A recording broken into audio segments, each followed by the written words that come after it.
Hi there, so it's Keith the IT teaching guy. Today I went over types of connectors for the CompTIA 220801 test for the A+. Um, so I just do these videos just kind of for my own benefit, for my review, and you kind of learn a little bit more if you have to kind of sort of teach others in a way. So I kind of just go over my notes usually and explain what I know. So, but they talk about fiber connections, and you can see here there's a different couple fiber cables in their connections.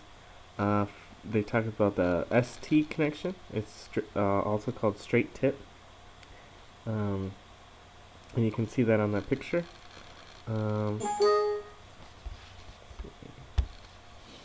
And it says straight tip uses a locking bayonet style connection.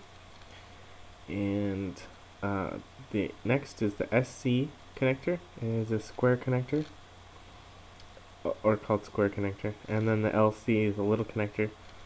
And the LC is vastly replacing the SC connectors. So then they went on from there talking about RJ45 and RJ11, those kind of connections. RJ45 used with your Ethernet and cable networks, and RJ11 using modem, analog, or telephone. The ANSI TIA/EIA 568, they're a standard, has two configurations for RJ45. Either you use the T568A or T568B, and that's a certain configuration of the cable and how the wires are placed in a certain order.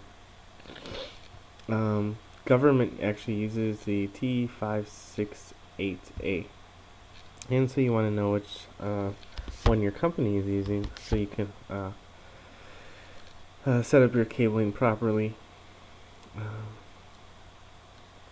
So they talked about Ethernet and fast Ethernet. One wire pair to transmit and one wire pair to receive.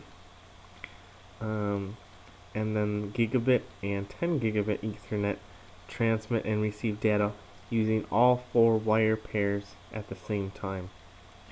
It's a lot better, a lot more advanced. It said a crossover cable for this networking style is a T568A on one end and a T568B on the other end. And crossover cables technically, I guess, aren't used too much now because of auto MDIX, which configures automatically without a need for a crossover cable when hugging up in your network. Then they went on to talk about other connectors, because this is about connections. They talked about the F connectors, originally used for cable TV, very high frequency or VHF antenna television, and today with also satellite systems and cable modems. And then next they went on to the BNC connection for a coaxial cable using a bayonet connector, used in RF and video application below 3 gigahertz. And you can see the bayonet connection a little bit better here, how it just locks in place for that connection. So just keep studying for your A+ test, and thank you.